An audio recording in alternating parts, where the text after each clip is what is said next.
Hello everybody. तो आज था मेरा कॉमेडी के यूजीटी का एग्ज़ाम। आज 9 तारीख है। आज मेरा एग्ज़ाम था, मेरा मॉर्निंग शिफ्ट में था।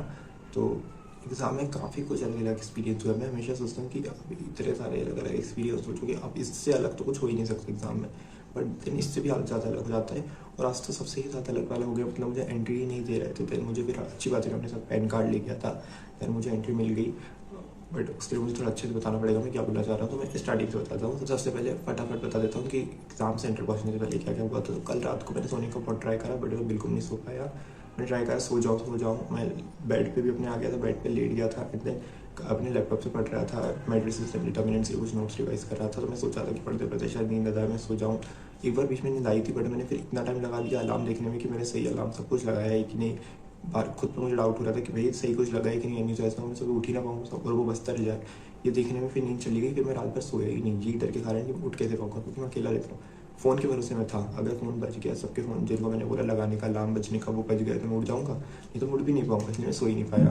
बट मैं बेड में लेट गया था, बेड में लेट के पढ़ रहा था, ये सोच के कि सुबह मैं अच्छे आराम से बैठ पाऊँ एग्ज़ाम में ज़्यादा देर तक, इसलिए बेड पर लेट गया था। लेट के अपने यहाँ पर टिक के बैठा था, मैं तकिया लगा के लैपटॉप से रिवाइज कर रहा था। तो सुबह तक मैंने पढ़ा मैट्रिसेस एंड डिटर्मिनेंट्स। सुबह मैं मैट्रिसेस एंड डिटर्मिनेंट्स के लास्ट पार्ट तक पढ़ चुका था। लास्ट में जो आता है ना सबसे इंपॉर्टेंट, कि ये दो अंक मैट्रिक्स मल्टीप्लिकेशन ये करके हमको वैल्यू निकालनी है, अलग अलग ग्रामर्स वगैरह जो भी रूल है वहाँ तक हम पहुँच गए थे। तो वहीं पर मैंने छोड़ दिया। मैं ब्रश करने चला गया, मैं ब्रश करके आया, देन फिर मैंने वेक्टर रिवाइज करने लग गया। वेक्टर रिवाइज करने के बाद मैंने थोड़ा 3D रिवाइज करा। मैंने सोचा मैट्रिक्स डिटर्मिनेंट्स के इंपॉर्टेंट पार्ट इसको छोड़ना दूँ, और मेरे को लग रहा था छूटेगा और इजी क्वेश्चन आने वाले। फिर मैं एग्जाम के बाद बड़ी गिल्ट में होगा कि अरे इससे क्वेश्चन आए थे, मैंने इसको करा क्यों नहीं। बट भगवान की कृपा से उस पार्ट से कुछ क्वेश्चन ही नहीं आया, तो मुझे कोई गिल्टी नहीं है। मैं जो भी इसको करने का सोचा था, मैं 3D रिवाइज करने का सोचा था, क्योंकि मैंने 3D कल ही करा था तो फॉर्मूले से। तो 3D मैंने जितना रिवाइज करा कर लिया, जितना नहीं करा जितना छोड़ा था बात के लिए, उससे भी कुछ नहीं आया। सब बहुत ही खतरनाक तरीके से पेपर आया था, अलग तरीके से, और बिल्कुल इतना ज़्यादा लेंथी था, मुझे ऐसा लग रहा था कि मैक्स में ही 2 घंटे मुझे अलग से एग्ज़ाम में दे दो। फिर सुबह मैं एग्ज़ाम देने गया था, तो मैं अपने दोस्त के साथ गया था। तो मैं 7:20 को निकल गया था, क्योंकि एग्ज़ाम था RGPM में, ठीक है। और यहाँ से मेरे मतलब मैप में मैंने देखा, तो मैप में दिखा है 13 किलोमीटर है, तो आधा घंटा लगेगा, मैक्स टू मैक्स 20 मिनट को लगाया था। तो हम निकल गए। अब देखो हम निकल गए, मैप के रास्ते से चल रहे हैं, लास्ट में एकदम लास्ट में जब वो 2 किलोमीटर बचा था, वहाँ कुछ कलियस और रिवर ब्रिज है, उसके जस्ट थोड़े से पहले वहाँ पर रेलवे का वो है, मतलब जिसको हम नाका बोलेंगे, मैं बोलूँगा। मुझे नहीं पता था कि वहाँ पर ऐसा बना हुआ है, मैंने बिल्कुल एक्सपेक्ट नहीं करा था कि ऐसे रोड भी अभी बचे हैं भोपाल में। तो वहाँ पर लिटरली हम जाके रुक गए, और अब हम इंतज़ार कर रहे हैं कि ट्रेन कब जाएगी, क्योंकि नाका बंद है। मुझे लगा था या तो नीचे से ब्रिज होगा, ऊपर से ब्रिज हो गया, नीचे से जो रास्ता होता है ना कि ट्रेन के ऊपर रहता है, ट्रेन और नीचे से रास्ता वो होगा, बट दोनों ही नहीं था। हम खड़े हो गए वहाँ पर, फिर भाई कम से कम 5 मिनट रुके, फिर भी कुछ नहीं हुआ, ट्रेन नहीं आ रही है। फिर 5 मिनट 8 मिनट में 2-3 मिनट बाद लगभग 10 मिनट में फिर 3 ट्रेन एकदम से क्रॉस हुई है, एंड देन फिर वो नाका खुला है, एंड देन वहाँ से फिर 2 किलोमीटर ही था। तो मैं पहुँच चुका मेरे एग्ज़ाम हॉल में। तो ये सब हुआ।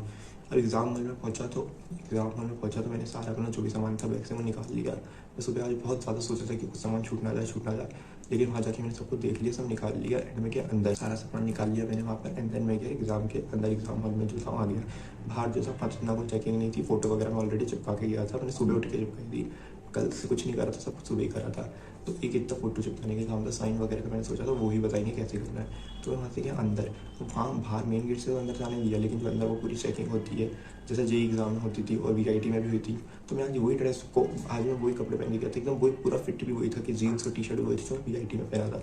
मैं देखना चाहता था यहाँ क्या होता है। तो यहाँ तो चेकिंग में उन्होंने नहीं बोला आपकी बटन के साइज़ के बारे में, कि जीन्स के बटन का साइज़ बड़ा है या बेल्ट पहना है, ऐसा उसमें कुछ आवाज़ नहीं आई मशीन में, पता नहीं VIT में ऐसा हुआ था। और मैं सोचता था कि JEE एग्ज़ाम में बहुत अच्छी चेकिंग खतरनाक तरीके से होती है, उसका मैं इतना टेंशन लेता था कि ये ना हो जाए वो ना हो जाए। लेकिन जब उसमें मेरी चेकिंग अच्छी हो जाती थी तो मैं एग्ज़ाम में एकदम टेंशन फ्री हो गया था। बट यहाँ पर उन्होंने मेरा आधार कार्ड देखा, और इतनी खतरनाक तरीके से इसमें ही चेकिंग थी। आधार कार्ड देखा, उन्होंने बोला कि इसमें तो आपकी फ़ोटो पुरानी है, उस फोटो में तो आपकी बाल ही नहीं है जो आधार कार्ड में असली में आपके इतने बड़े बाल है, और साथ में वो फ़ोटो पुरानी भी है, इतनी मतलब पुरानी है, 5 साल से तो ऊपर हो गए, 6-7 साल हो गए, मुझे भी याद नहीं, इतनी कुछ है पुरानी। वो अपडेट है लेकिन वो पुरानी है। आधार कार्ड मैंने अपडेट करा लिया था जब स्टार्टिंग में अपडेट ये सब चालू हुआ था। बट पुरानी फ़ोटो है। फिर उन्होंने बोला कि दूसरे वाले जो भैया थे उनको दिया, उन्होंने फिर बोला कि आपके पास कुछ और है, तो मैंने बोला हाँ मैं तो पैन कार्ड लेके आया हूँ। मैं तो हमेशा एक मैं सोच के चलता हूँ कि अगर ऐसा हो जाए, ऐसा हो गया और मैं ऐसी कंडीशन में फंस गया तो क्या होगा, इसलिए मैं हमेशा अपने साथ एक एक्स्ट्रा मेरे पास आइडेंटिफिकेशन का पैन कार्ड था तो उसको लेके जाता हूँ। फिर मैं बाहर आया क्योंकि मेरे दोस्त तो वहीं था, वो 3 घंटे वहाँ बहुत सारे लोग थे तो वहाँ था, तो मैं फटाफट बाहर आया, मैंने उसको देखा कहाँ है वो, उसके पास गया, बैग से मैंने पैन कार्ड निकाला, फिर अंदर गया, फिर पैन कार्ड उनको दिखाया, फिर क्लास में गया। फिर क्लास में हमसे क्लास तो मिल गई मुझे, फिर क्लास एकदम कॉर्नर पे थी, वहाँ ऐसी कोई भीड़ भी नहीं दिख रही थी, तो मुझे समझ नहीं आ रहा था, पूरी क्लास खाली ही दिख रही थी। क्योंकि ऐसा था कि क्लास के अंदर घुसोगे तो एकदम ऐसा कुछ पूरा वो जो स्लाइडिंग टाइप के डोर रहते हैं ना, जो आप छोटे मोटे कुछ क्लिनिक में जाओगे तो वैसे डिवीज़न करके रखते हैं, उस टाइप का इतना सा एरिया बना था, वहाँ पर वो सब कर रहे थे। एंड देन वो स्लाइडिंग टाइप के डोर वाले एरिया के इधर पूरा एक रूम था जहाँ पर सब लोग बैठे हुए थे। यहाँ पर रूम काफ़ी अच्छा था, मतलब जैसे हम प्रेस्टीज वगैरह कॉलेज में जाते थे जेई एग्जाम के लिए, वैसा ही रूम था। लेकिन यहाँ उल्टा और एक फ़ायदा ये था कि वो जो था बीच में वो वॉल में वो प्लाई के जो लगे रहते हैं उनसे डिवीज़न तो था ही, वो प्लाई या वुड के जो आते हैं, बट साथ में उसमें लेग स्पेस भी बहुत ज़्यादा था। तो मैं आराम से जाके बैठ गया, वो सब जो भी करना है सिग्नेचर वगैरह वो सब करके वो सब कर लिया, मैं वहाँ पर जाके बैठ गया। वैसे तो उसमें लिखा था पैन अलाउड नहीं है, बट मैं लेके गया था और काफ़ी लोग लेके आए थे, और एंड में उन्होंने बोला कि आप आफ्टर पेन यूज़ कर सकती हो। फिर बैठ गया एग्ज़ाम में जाके, ठीक है। फिर फाइनली एग्ज़ाम जब बचा था, एग्ज़ाम में आधे घंटे से थोड़ा कुछ कम थे, तो मैं आराम से कंफर्टेबल बैठा हूँ, आराम से अच्छी लेग स्पेस थी, ठीक है। फिर मैं बैठा, फिर एग्ज़ाम फाइनली थोड़ी देर बाद चालू हुआ है। तो एग्ज़ाम चालू हुआ तो मैं सोच रहा हूँ कि रफ शीट कब देंगे, क्योंकि एग्ज़ाम चालू होने में बचे 5 मिनट। तो लास्ट के मतलब और वो साइन वाइन करने में लगे, वहाँ अनाउंसमेंट हो रही है कि आप इधर से वो कर दो, स्टार्ट कर दो, इस रूम के इस टेबल नंबर, इस कंप्यूटर नंबर से जब स्टार्ट कर दो। तो मैं काफ़ी टेंशन में था। फिर उन्होंने फटाक से रफ शीट सबको दे दी थी लास्ट में, एंड देन वो सिग्नेचर वगैरह सब हो गया था, एग्ज़ाम चालू हुआ। मैंने एग्ज़ाम स्टार्ट करा केमिस्ट्री से, भाई इतना स्पीड से समय निकल रहा था। मैंने स्टार्ट करा केमिस्ट्री से, केमिस्ट्री में कर रहा हूँ मैं इतना फिजिकल केमिस्ट्री पढ़ा। जब मैं फिजिकल केमिस्ट्री उस क्वेश्चनों पे आया, उनमें इतना टाइम लग रहा था करने में, सॉल्यूशन का क्वेश्चन था और इतने थे क्वेश्चन, उनको करने में इतना ज़्यादा टाइम लग रहा था। मैंने करे भी थे PYQ, ठीक है, सॉल्यूशन के और केमिकल काइनेटिक्स के नहीं करे थे, सॉल्यूशन के PYQ करे थे। एंड कल मैंने रात को जब मैं मैट्रिक रिटर्न में पढ़ रहा था, पढ़ाई कुछ और नहीं हो रही थी, तो मैंने जनवरी के के भी PYQ करे थे, और भी 3-4 चैप्टर जो है उनके मैंने PYQs करे थे। तो वहाँ मैंने केमिस्ट्री में जो है फटाफट करना था मुझे, ऐसा ऑर्गेनिक में जो हो रहे थे वो हो जा रहे थे तुरंत, जो नहीं हो रहे थे वो नहीं हो रहे थे। बट मेरा ये था कि सबको अटैम्प्ट करते चलना है, सारे अटैम्प्ट करने हैं, क्योंकि नेगेटिव मार्किंग तो नहीं है, बट पॉजिटिव भी सिर्फ एक ही है। ये भी एक नुकसान था कि इतनी मेहनत करके मैं सॉल्व कर रहा हूँ, एक ही पॉइंट मिलना है, उसको एक ही मार्क्स मिलना है। तो केमिस्ट्री करते रहे भाई, केमिस्ट्री में 1 घंटे 10 मिनट कुछ लग गए मुझे। फिर आया मैथ्स इतना खतरनाक लेंथी था, और मैथ्स में मैंने जितने भी PYQ करे थे उनसे रिलेटेड मुझे कुछ दिखा ही नहीं उसमें, मतलब कुछ भी खतरनाक तरीके से था। जैसे मैंने पता है स्टार्टिंग में कर रहा हूँ तो अलग अलग चैप्टर के क्वेश्चन है, मैं इतना टाइम लगा रहा हूँ, और जब लास्ट में मैंने मैथ्स में 1 घंटे 1.5 घंटे लगा दिए। लास्ट की जब 10-8 क्वेश्चन बच रहे हैं, वहाँ मैं देख रहा हूँ कि वहाँ वो वाले क्वेश्चन है जो क्वेश्चन मैंने पढ़ के किया है, जैसे 3D से क्वेश्चन इमेज वाले, ठीक है, परम्यूटेशन एंड कॉम्बिनेशन के क्वेश्चन ही मुझे दिख रहे थे, बट वो तो मुझसे सॉल्व हो ही नहीं रहे थे वहाँ, क्योंकि टाइम बचा था इतना था, लगभग लास्ट में बच गए थे 30-40 मिनट, हाँ, और फिजिक्स पूरा बचा हुआ था, और इतने ज़्यादा क्वेश्चन थे कि हाँ, मतलब मैं अगर फिजिक्स मैंने कुछ सॉल्व नहीं करा, ठीक है, फिजिक्स मैंने कुछ क्वेश्चन सॉल्व करे थोड़े से, मैंने सब क्वेश्चन सिर्फ टिक ही लगाया है फिजिक्स में, सबको 2 या 2 ही करते क्या, तो करने में मुझे पूरा टाइम चल गया। इतने सारे क्वेश्चन थे कि हर एक क्वेश्चन में जाओ, देन ऑप्शन 2 थोड़ा पढ़ लो, थोड़ा सोचो कि हाँ ये मैं करना चाहूँ या ना, नहीं हो रहा है तो मैंने सोचा ऑप्शन 2 पे टिक लगा दो, ठीक है। मैंने वो वाला भी तुक्का नहीं करा, एलिमिनेशन करो कुछ करो, मैंने ज़्यादातर उसमें सेकंड ही कर दिया फिजिक्स में। तो वो माउस से सेकंड करने में मेरे को ऐसा एकदम से वीडियो मेरे हाथ इधर उधर हो जा रहे थे टेंशन में कि सेकंड करने ऑप्शन करने में समय जा रहा है। एंड एट द एंड हम लास्ट के 9 मिनट में बचते, जब हमने फिजिक्स में सारे ऑप कर लिए थे, सॉल्व बहुत कम करे थे, 1% सॉल्व करे थे। देन केमिस्ट्री में जो मैंने जितने भी थोड़े से 5-6 मार्क्स और रिव्यू थे उनको कर लिया। देन मैथ्स में आवाए हमने जो छोड़ दिए थे 5-6 क्वेश्चन इमेज वाले, ठीक है। फिर मैं रियलाइज़ कर रहा हूँ कि वो क्वेश्चन तो मुझसे बन ही नहीं रहे, मेरे को फॉर्मूला वगैरह याद है, बट जो मैंने क्वेश्चन ट्राई करे थे वो काफ़ी डायरेक्ट थे, और उसमें काफ़ी इस अलग अलग तरीके से था। यहाँ क्वेश्चन थे वो काफ़ी टाइम टेकिंग थे, मतलब मुझे लैंग्वेज पढ़नी है क्वेश्चन की, उस लैंग्वेज को समझना है, एंड उससे रिलेटेड सब लिखना है, थोड़ा दिमाग लगाना है कि ये फॉर्मूला सीख आएगा, फिर उसमें ये करके ये आएगा। 2 मिनट में इसमें चला गया, एंड एक क्वेश्चन को 1 मिनट दे सकते हो, वो 2 मिनट से इतने ही चला गया, सॉल्व के 2 मिनट और लगेंगे। और कैलकुलेटर आता है, और कैलकुलेटर मुझे यूज़ करते नहीं आता उसमें, क्योंकि प्लस माइनस तो दिखता ही नहीं, और मल्टीप्लिकेशन जो मुझे ज़्यादा ज़रूरी है, लॉग वगैरह इन सब की वैल्यू दिखती है, तो वो तो मुझे चाहिए ही नहीं थी, मेन तो मुझे जो चाहिए था उसमें था ही नहीं। तो मुझे तो सच बताऊँ ऐसा लगा कि एग्जाम काफ़ी ज़्यादा लेंथी था, काफ़ी ज़्यादा टफ था। मतलब अगर आप देखा जाओ तो 180 क्वेश्चन आ रहे हैं 180 मिनट पर, तो एग्जाम जो केमिस्ट्री जो उसका मैं बोलूँगा कि वो ईजी भी था, मॉडरेट भी था, हार्ड भी था। फिजिक्स जो है वो बहुत ज़्यादा मुझे ऐसा लगा कि मॉडरेट और हार्ड ही था, ज़्यादा था, ईजी तो कुछ नहीं था। फिजिक्स में मुझे कैपेसिटेंस ही दिखा, मैंने इतना पढ़ा था। मॉडर्न फिजिक्स में मॉडर्न फिजिक्स के 2 या सवाल 3 सवाल ही दिख रहे थे, जबकि मेरे हिसाब से तो मॉडर्न फिजिक्स के 8-9 सवाल जाने चाहिए थे, क्योंकि 60 क्वेश्चन थे फिजिक्स से। तो मुझे फिजिक्स तो कुछ समझ ही नहीं पड़ी किधर से क्या, आगे हमने तो ऑप्शन टू करते गए, ठीक है। और मैथ्स में मुझे काफ़ी उम्मीद थी कि ऐसा वैसा आएगा। मैट्रिक्स डिटरमिनेंट्स मैंने करा था, मैंने सुबह छोड़ दिया टॉपिक, उसके क्वेश्चन भी नहीं आए। जो मैंने करा था उससे क्वेश्चन आए, बट वो बन ही नहीं रहे थे। उनको इतना टाइम देने के बाद कुछ बने कुछ नहीं बने। तो ओवरऑल बताऊँ तो ओवरऑल मेरे पेपर में मुझे कुछ अब उम्मीद दिखती नहीं है। बट मैंने कल, पता है मेरा कल क्योंकि किसी चीज़ का रिजल्ट भी आया, जैसे आपको पता है VIT का, रात को मैंने नहीं देखा, मैं काफ़ी टेंशन में था। मैं ऑलरेडी एग्जाम के डर में इतना ज़्यादा टेंस था कि वो देख लेता एग्जाम रिजल्ट, तो फिर मैं यहाँ बैठ ही नहीं पाता आज सुबह, क्योंकि मैं रात भर वो टेंशन में ही रह जाता, कुछ पढ़ भी नहीं पाता। मैं रात को इतना सा टेंशन था कि भगवान जी के सामने मस्त प्रे कर रहा हूँ कि मुझे बस पास करा देना, मेरे पास काफ़ी कम कुछ ऑप्शन ही नहीं है। एंड मैंने जब ये बोला था कि 180 क्वेश्चन तो करने ही है मुझे, चाहे क्वेश्चन नहीं बने, नेगेटिव नहीं है, कुछ ना कुछ करूँगा। तो मैंने सारे क्वेश्चन अटैम्प्ट कर डाले। इनफैक्ट तो मेरे को यहाँ तक क्या था, मैंने सब कर लिए, छूट गए होंगे तो कुछ पता नहीं। और ये पता है पूरे क्वेश्चन पढ़ के अटैम्प्ट करके कुछ नहीं आता, तो भी अटैम्प्ट करने में ही पूरा टाइम निकल गया, इतने ज़्यादा क्वेश्चन थे। और मुझे तो ऐसा लगा कि ये एग्जाम में 3 घंटे की एग्जाम है, अब 3 घंटे सिर्फ मुझे मैथ्स के लिए ही देते थे 2 घंटे, तो मुझे ऐसा लग रहा था मैथ्स में ही 2 घंटे लग जाते। केमिस्ट्री में 1.5 घंटे लग रहे थे, 1 से 1.5 घंटे, ठीक है, जो कि कम लग सकते थे, बट मेरे तो 1 से 1.5 घंटे ही लग रहे थे, क्योंकि केमिस्ट्री में मैंने सॉल्व भी नहीं करे सॉल्यूशन किया थे क्वेश्चन, तो क्योंकि बहुत टाइम ले रहे थे। और देन मैथ्स में ही 2 घंटे अलग लग रहे थे, फिजिक्स का तो कोई समय ही नहीं था, तो बहुत ज़्यादा लेंथी एग्जाम था। तो मुझे ऐसा लगता है कट ऑफ कम जाएगा, क्योंकि एग्ज़ाम बहुत ज़्यादा लेंथी था। फिर एग्ज़ाम ये हुआ, एग्ज़ाम होने के बाद उन्होंने बोला कि लास्ट में एग्ज़ाम हो गया है, आप जा सकते हो। एंड देन फिर मैं एग्ज़ाम से निकला, बहुत गंदी धूप तो बाहर मिलनी चाहिए। एग्ज़ाम से निकला, बाहर आया, उन्होंने हमको रफ शीट दी थी, तो पेन से करने का बोला था सॉल्व, तो मैं पेन से सॉल्व कर रहा हूँ बस। एंड मैं देख रहा हूँ कि मेरी रफ शीट तो हो चुकी है फुल। वो जो 2 टीचर है मुझे नहीं दिख रहा है, इधर देख रहा हूँ वहाँ भी नहीं है, इधर देख रहा हूँ ऐसे ऊपर मुँह करके, इधर कुछ वहाँ भी नहीं है।